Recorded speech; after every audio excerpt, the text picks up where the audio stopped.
A Stanford professor back in the 60s took kids, mainly 4 and 5, put them in a room one at a time with one marshmallow. And the instructions were, if you can go 15 minutes without eating this marshmallow, you'll get a second one at the end of your time. Hey, how you doing? I'm Eric Garcia, certified financial planner and financial advisor. And what the heck does marshmallows have to do with money? Well, not a lot really, but some of the lessons learned from this experiment have a lot to do with how we manage money.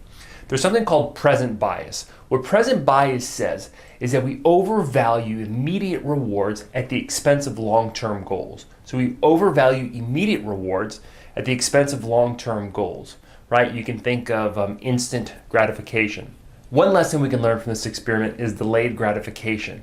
When a reward stares us in the face, we often give in to the temptation of instant gratification. So in this experiment, what do you think happened?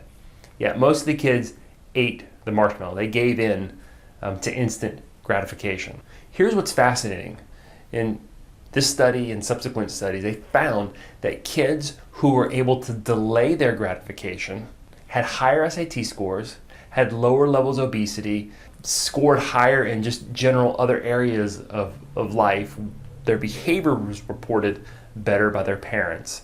It's fascinating. So what if us as adults did a better job at delaying gratification when it comes to our money, right? We don't try to keep up with the Joneses, right? We have long-term goals and we make short-term decisions in light of those long-term goals.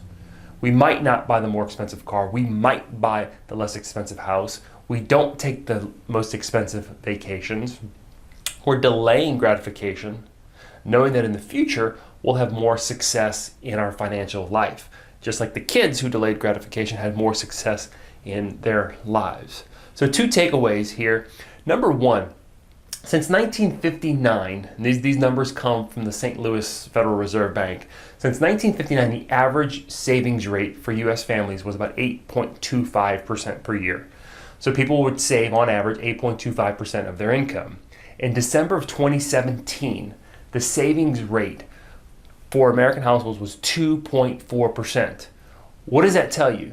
What it says is that people are saving a lot less money. Now, I know there's a lot of factors that go into how much you're able to save, but one of the big factors is consumerism. It's we spend too much, right? We give in to what? Instant gratification.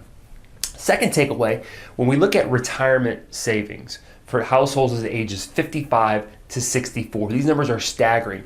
41% of these households ages 55 to 64 have saved $0 for retirement.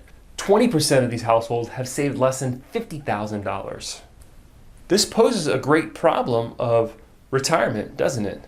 When over 60% of Americans have less than $50,000 saved for retirement, and most of those have 0.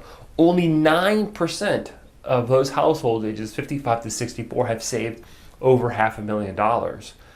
Here's the lesson here. For those of you who are younger and have time, start saving now. Don't wait till you're 40, don't wait till you're 50, start saving now.